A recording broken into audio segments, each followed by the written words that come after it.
Hello students, we are again back with another video from class 7th, chapter number 11, that is transportation in animals and plants. So students, today we are going to learn about the very important topic, that is excretion. As you all know that we are the organism, we perform various activities and large variety of waste materials are generated from it. हम जितनी भी activities perform करते हैं तो उसमें से बहुत सारे वेस्ट प्रोडक्ट होते हैं जो जनरेट होते हैं. ये वेस्ट प्रोडक्ट्स हमारी बॉडी के लिए टॉक्सिक हो सकते हैं. अगर ये वेस्ट प्रोडक्ट हमारी बॉडी में एक्यूमुलेट मतलब जम जाए तो हमारी हेल्थ भी अफेक्ट हो सकती है. So important thing is to remove this waste from the body. So what is excretion? Excretion is a process in which the waste products has been removed from the organism's body. Okay. Now the organs involved in excretion is called excretory system. जैसे मैंने आपको पहले circulation में बताया था कि circulatory system होता है, ऐसे ही एक्सक्रीशन परफॉर्म करने के लिए एक्सक्रीटरी सिस्टम होता है. So we are going to learn about what are the excretory system consist of. Before starting that, let us study how excretion takes place in various animals. अब हम देखेंगे बाकी animals में एक्सक्रीशन कैसे होता है. ये मैंने आपको पिछले वीडियो में ऑलरेडी बता दिया है कि अमीबा पैरामीशियम जैसे यूनिसेलुलर ऑर्गेनिजम्स होते हैं, उनकी बॉडी के थ्रू ही वेस्ट मटेरियल रिमूव हो जाता है और ऐसे प्रोसेस को हम बोलते हैं डिफ्यूजन. और ऑर्गेनिजम्स जैसे अर्थवर्म हुए, लीचेस हुए, उनके पास स्पेशल एक्सक्रीटरी ऑर्गन होते हैं, नेफ्रीडिया जिन्हें हम बोलते हैं. इंसेक्ट्स में अगर कॉकरोचेस की बात करते हैं तो उनमें होते हैं मेलपिंगविन ट्यूब्यूल. एंड ह्यूमंस में जो एक्सक्रीटरी यानी वर्टिब्रेट्स में जो एक्सक्रीटरी ऑर्गन्स होते हैं वो होती हैं kidneys. Okay. The removal of waste chemicals from the body depends on the availability of water. ये भी मैंने आपको पहले बता दिया है कि किसी भी ऑर्गेनिज्म में से वेस्ट प्रोडक्ट यानी वेस्ट मटेरियल जो रिमूव हो रहा है वो किस पर डिपेंड करेगा कि उनकी बॉडी में वाटर की अवेलेबिलिटी कितनी है. ठीक है. अगर हम एक्वाटिक एनिमल्स की बात करते हैं तो एक्वाटिक एनिमल की बॉडी में वाटर की अवेलेबिलिटी बहुत ज़्यादा होती है तो उनका एक्सक्रीटरी प्रोडक्ट अमोनिया होता है. फिर अगर मैं टेरेस्ट्रियल एनिमल्स की बात करती हूँ, ऐसे एनिमल्स जो लैंड पर रहते हैं जैसे बर्ड्स हुआ, रेप्टाइल्स हुआ, उनका एक्सक्रीटरी वेस्ट जो होता है वो सेमी सॉलिड यूरिक एसिड होता है. और ह्यूमंस में एक्सक्रीटरी प्रोडक्ट जो होता है वो होता है urea. Now excretion in humans. The human body has specialised organs. हमारी बॉडी के पास स्पेशल ऑर्गन्स होते हैं जिसके थ्रू हम वेस्ट प्रोडक्ट्स को रिमूव कर सकते हैं.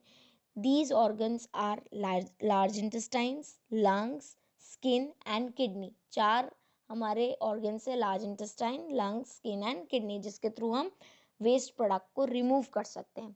सबसे पहले large intestine. See the undigested food, जो भी अनडाइजेस्टेड फूड होता है वो हमारे लार्ज इंटेस्टाइन से बाहर निकल जाता है in the form of faeces. Lungs की बात करें तो लंग्स हमारी बॉडी से अनवांटेड कार्बन डाइऑक्साइड बाहर निकालती है bye the process of acceleration. ठीक है. स्किन की अगर मैं बात करती हूँ तो स्किन हमारी बॉडी से रिमूव करती है एक्सेस वाटर. आपको स्वेटिंग होती है, पसीना आता है, तो वो क्यों आता है? क्योंकि हमारी बॉडी से एक्सेस वाटर जो होता है वो बाहर निकल जाता है. स्वेट में क्या होता है? सम सॉल्ट्स होते हैं, मेटाबॉलिक वेस्ट होते हैं. ठीक है. स्वेट क्या है? स्वेट एक लिक्विड वेस्ट है जो कि कौन सिक्रीट करता है? स्वेट ग्लैंड सिक्रीट करते हैं जो हमारी स्किन के बीनीथ मतलब अंडर द स्किन होते हैं. Sweating performs to function. Sweating जो होती है वो दो फंक्शन परफॉर्म करती है. First thing, it helps remove excess water, जो मैं आपको बता चुकी हूँ कि एक्सेस वाटर को रिमूव करती है. देन सॉल्ट्स को रिमूव करती है, यूरिया रिमूव करती है और लिक्विड वेस्ट मतलब स्वेट को रिमूव करती है. Second thing, it helps keeps a body cool. Sweat हमारी बॉडी को कूल रखता है. समर के टाइम पे आपने देखा होगा समर सीजन में आपको ज़्यादा स्वेटिंग होती है. ज़्यादा स्वेटिंग होती है मतलब आपकी बॉडी कूल हो जाती है. When sweat evaporates from our body it takes with it the heat required for evaporation from our body. ठीक है. जब भी स्वेट इवेपोरेट होता है तब आपको एक कूलिंग वाली फीलिंग आती है. ठीक है, क्योंकि वो आपकी बॉडी की हीट को भी रिमूव कर देता है। इन दिस वे हमारी बॉडी हीट लूज करती है और हमको कूल फीलिंग आती है। ठीक है, समटाइम्स हॉट समर डे में क्या होता है, we see white patches formed on a clothes. हम समर सीजन में आपने कई बार देखा होगा कि आपके क्लोथ्स पे वाइट कलर के पैचेस आ जाते हैं। ठीक है, वाइट कलर के दाग जैसे लग जाते हैं। तो वो क्यों होता है, स्पेशली अंडर आर्म्स वाले एरिया में, बिकॉज ये जो वाइट पैचेस हैं ये क्यों बनते हैं, क्योंकि स्वेट के साथ जितना भी हमारा सॉल्ट रिमूव होता है ये सॉल्ट के पैचेस होते हैं। Because when water present in the sweat it evaporates. जब वाटर प्रेजेंट होता है स्वेट में तो वो इवेपोरेट हो जाता है। Fourth thing is kidneys. Kidneys जो होती है वो हमारा मेन एक्सक्रीटरी ऑर्गन है स्टूडेंट्स।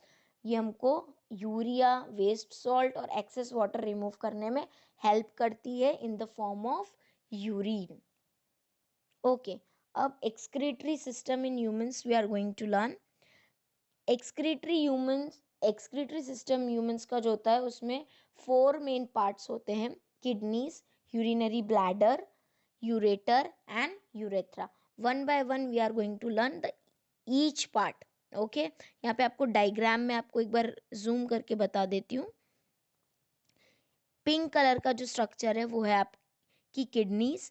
ठीक है, फिर उसके नीचे एक ट्यूब लाइक स्ट्रक्चर है वो है यूरेटर। नेक्स्ट ब्लैडर जैसा एक स्ट्रक्चर है वो है यूरिनरी ब्लैडर, और यूरिनरी ब्लैडर के नीचे है यूरेथ्रा। अब ये वाले स्ट्रक्चर्स हम वन बाय वन डिटेल में पढ़ेंगे। तो किडनीज क्या, हम देख रहे हैं यहाँ पे 2 पेयर्स ऑफ किडनीज प्रेजेंट है, right, sorry 1 pair of kidney present है। तो 1 pair of kidneys are present in humans. ये किडनी सिचुएटेड कहाँ पे होती है, ये किडनीज होती है at the level of the waist on either side of the vertebral column. हमारी जो वर्टिब्रल कॉलम होती है मतलब रीढ़ की हड्डी होती है उसके आसपास किडनीज प्रेजेंट होती है वेस्ट वाले एरिया में।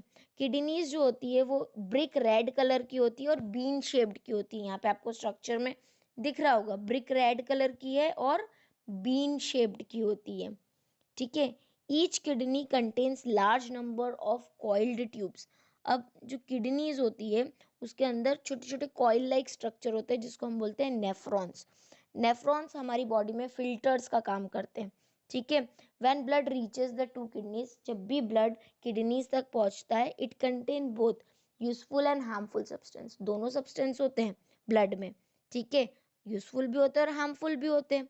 अब आप हम हमारी बॉडी यूजफुल सब्सटेंस को हार्मफुल सब्सटेंस के साथ रिमूव नहीं कर सकती, राइट। तो यूजफुल सब्सटेंस हमें हमारी बॉडी के अंदर रहना चाहिए और हार्मफुल सब्सटेंस हमारी बॉडी से बाहर जाना चाहिए, राइट। तो यूजफुल सब्सटेंस जो होता है वो हमारा ब्लड जो होता है फिर से एब्जॉर्ब कर लेता है, बिकॉज नेफ्रॉन फिल्टर की तरह काम करता है और जितना भी वेस्ट मटेरियल है हार्मफुल सब्सटेंस है जैसे यूरिया हुआ, वेस्ट सॉल्ट्स हुए, वो सब हमारी बॉडी के थ्रू रिमूव हो जाते हैं in with the blood. Now waste products जो होते हैं ये डिजॉल्व होते हैं वाटर में। ठीक है, and this water is removed from the kidneys. ठीक है, ये वाटर जो होता है किडनीज से रिमूव होता है एज येलो लिक्विड जिसको हम बोलते हैं यूरिन। यूरिन जो होता है वो कैसे फॉर्म्ड होता है, urine formed in the kidneys goes into the urinary bladder. सबसे पहले यूरिन जो होता है वो किडनीज में फॉर्म होता है और यूरेटर के थ्रू वो जाता है यूरिनरी ब्लैडर में। ठीक है, यूरिनरी ब्लैडर में चला गया। यूरिन जो होता है वो कुछ टाइम तक यूरिनरी ब्लैडर में स्टोर होता है and after that it gets passed out from the body at regular intervals. थोड़े टाइम के बाद हमारी बॉडी से वो रिमूव हो जाता है जब यूरेथ्रा ओपन होता है। ठीक है, अगर बात करें अडल्ट ह्यूमन बीइंग की तो अडल्ट ह्यूमन बीइंग नॉर्मली 1.1 से लेकर के 1.8 लीटर्स यूरिन पास आउट करता है 24 आवर्स में। ठीक है, अब यूरिन जो होता है उसमें क्या होता है 95% वाटर होता है, 2.5% यूरिया होता है एंड 2.5% अदर वेस्ट प्रोडक्ट्स होते हैं जैसे uric acid and ammonia. Okay students, now the next thing is kidney failure. अब what happens when kidney gets failed? Sometimes क्या होता है पर्सन जो होता है उनकी किडनी वर्क करना बंद कर देती है, किसी इन्फेक्शन की वजह से हो सकता है, किसी इंजरी की वजह से भी हो सकता है। So as a result of failure of both kidneys, अगर हम किडनीज फेल हो जाती हैं तो वेस्ट प्रोडक्ट कैसे रिमूव होगा? ठीक है, तो वेस्ट प्रोडक्ट क्या होता है? ब्लड में एक्यूमुलेट मतलब जमते जाता है और पर्सन की डेथ भी हो सकती है विद इन अ वीक और सो ऑन। तो उसको प्रिवेंट करने के लिए, उसको बचाने के लिए एक यूजुअल ट्रीटमेंट होता है जिसको हम बोलते हैं डायलिसिस। ठीक है, डायलिसिस क्या होता है?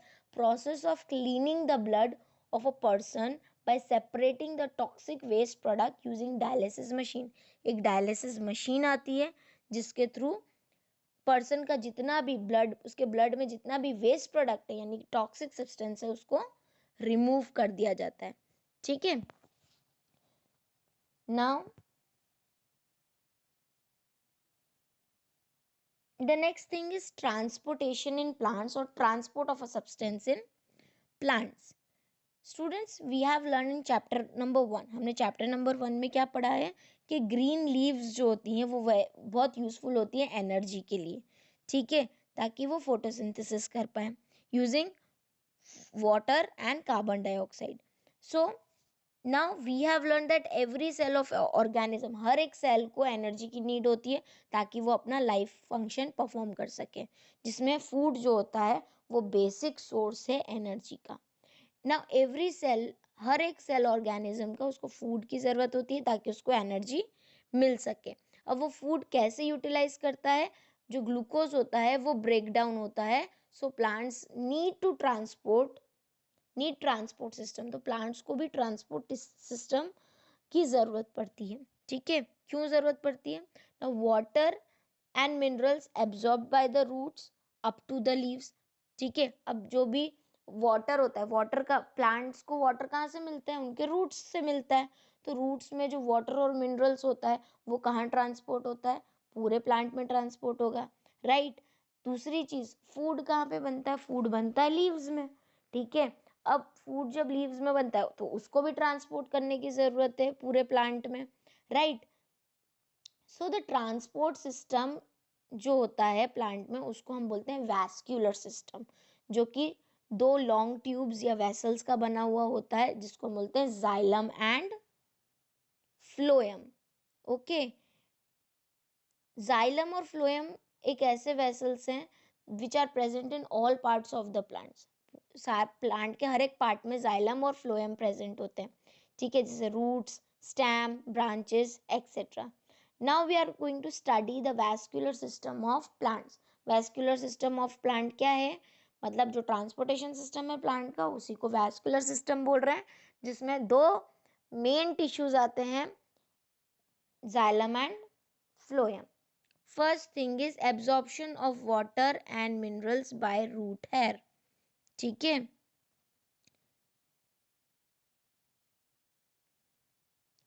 नाउ रूट्स जो होते हैं, रूट्स में आपने देखा होगा कभी कभी, रूट्स में छोटे छोटे हेयर लाइक स्ट्रक्चर होते हैं जिसको हम बोलते हैं root hairs.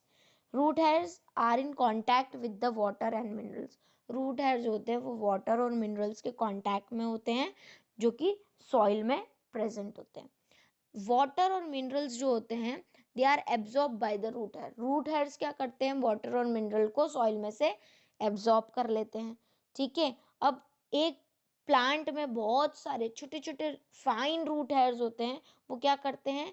They increase the surface area of root, वो रूट का सरफेस एरिया बढ़ा देते हैं और उसकी वजह से क्या होता है? ज़्यादा से ज़्यादा वाटर और ज़्यादा से ज़्यादा मिनरल्स एब्जॉर्ब हो सकता है रूट से बहुत फास्ट रेट पे। वाटर और मिनरल्स जो होते हैं, जो भी एब्जॉर्ब करता है रूट हेयर्स सॉइल से, वो कहाँ पे मूव होते हैं? वो मूव होते हैं by the process of osmosis. Osmosis क्या है? Osmosis is a process or the movement of water molecules from a region of higher water concentration to a region of lower water concentration. एक ऐसा movement water molecules का जो higher concentration से lower concentration में जाता है उसको हम बोलते हैं osmosis. The membrane that allows, ऐसी मेम्ब्रेन जो अलाउ करती है ऑस्मोसिस उसको हम बोलते हैं सेमी परमिएबल मेम्ब्रेन। ओके, अगर जाइलम की बात करते हैं तो जाइलम एक ऐसा वैस्कुलर टिश्यू है जो वाटर और मिनरल्स को ट्रांसपोर्ट करता है प्लांट में। और फ्लोएम एक ऐसा वेस्कुलर टिश्यू है जो फूड को ट्रांसपोर्ट करता है लीव्स से हर एक पार्ट ऑफ प्लांट में। Next thing is action of SAP. Action of SAP क्या है? जाइलम जो होती है वो एक नेटवर्क फॉर्म कर लेती, कंटिन्यूस नेटवर्क फॉर्म करती है, जो कि क्या करेंगे, अलग अलग रूट्स को कनेक्ट कर देते हैं through the stem and branches and transport water and minerals to the entire plant. ठीक है, रूट्स को स्टेम से और ब्रांचेस से कनेक्ट करते हैं। Action of SAP. Let us study how water rises. देखते हैं वाटर कैसे ऊपर की तरफ राइज अप होता है from the roots. Now we have learn that water evaporates. हमें पता है वाटर इवेपोरेट होता है, ठीक है, through stomata present on the surface of the leaf by the process of transcription. ठीक है, ट्रांसक्रिप्शन क्या है? The evaporation of water from the leaves. जैसे ही वाटर जो होता है लीव्स में से इवेपोरेट होता है, वो एक सक्शन पुल क्रिएट कर देता है। ये पुल क्या करता है? It pulls the water from the roots. अब इस सक्शन पुल की वजह से जितना भी वाटर होता है रूट्स में, वो ऊपर की तरफ लिफ्ट होता है, ठीक है, टू अ ग्रेट हाइट। और ये सक्शन पुल जो होता है produce by the xylem vessels. कौन प्रोड्यूस करता है? जाइलम वेसल्स प्रोड्यूस करते हैं। ओके, तो ये सक्शन पुल क्या कौन प्रोड्यूस करता है? जाइलम वेसल्स प्रोड्यूस करते हैं by transcription in plants is similar to one that we produce while drinking milkshake from a glass with a straw। अगर सपोज करो आप मिल्क शेक पी रहे हो, ठीक है, एक ग्लास में मिल्क शेक रखा है, आप उसको स्ट्रॉ से पी रहे हो, आप जैसे ही ऐसे उसे सक करते हो तो बहुत प्रेशर से वो मिल्क शेक जो है आपके माउथ में आ जाता है। वैसे ही वर्क करता है क्या? वैसे ही वर्क करता है हमारा वाटर ट्रांसपोर्ट सिस्टम। जैसे ही सक्शन पुल सक्शन करता है, वैसे ही वाटर जो होता है वो रूट्स में से ऊपर की तरफ बढ़ने लगता है, और उसी को हम बोलते हैं एक्शन ऑफ सैप। एक बार मैं फिर रिपीट करती हूँ, एक्शन ऑफ सैप क्या है? The upward movement of water and minerals in a plant through xylem is called action of SAP. Okay, now importance क्या है ट्रांसपिरेशन का? सबसे पहले it helps the upward movement of water and minerals. सबसे पहले वो क्या करता है? अपवर्ड मूवमेंट क्रिएट करता है, जिसकी वजह से जितने भी पूरा लीव्स है उनको वाटर मिलता है फ्रॉम द रूट्स। दूसरा क्या होता है? Transpiration produce cooling effect. Transpiration एक कूलिंग इफेक्ट देता है जो कि डेलिकेट सेल्स को प्रोटेक्ट करता है हीट या सनलाइट से। Third thing, when there is more transcription, जब ज़्यादा ट्रांसक्रिप्शन होता है तो रेट ऑफ एब्जॉर्प्शन भी बढ़ जाता है। अब ये तो था वाटर के बारे में। अब हम फूड के बारे में पढ़ते हैं, मतलब ट्रांसलोकेशन ऑफ फूड। फूड कैसे ट्रांसलोकेट होगा? ठीक है, फूड कैसे ट्रांसपोर्ट होगा? अब हमें पता है फूड कहाँ बनता है? लीव्स में, ग्रीन लीव्स में फूड बनता है। तो food has to be transport. Food को हर एक एवरी सेल तक पहुंचाना जरूरी है प्लांट के। तो ट्रांसपोर्टेशन ऑफ फूड का transportation from leaves to all other parts of the plant is called translocation. ठीक है, ट्रांसलोकेशन किसकी हेल्प से होता है? फ्लोएम की हेल्प से होता है। अब फ्लोएम सेल्स में होते हैं शीव ट्यूब्स। शीव ट्यूब्स क्या करते हैं? Sieve tubes are placed one above the other, एक के ऊपर एक लगे हुए होते हैं, तो वो एक ट्यूब लाइक स्ट्रक्चर बना लेते हैं जिसके थ्रू फूड ट्रांसपोर्ट होता है।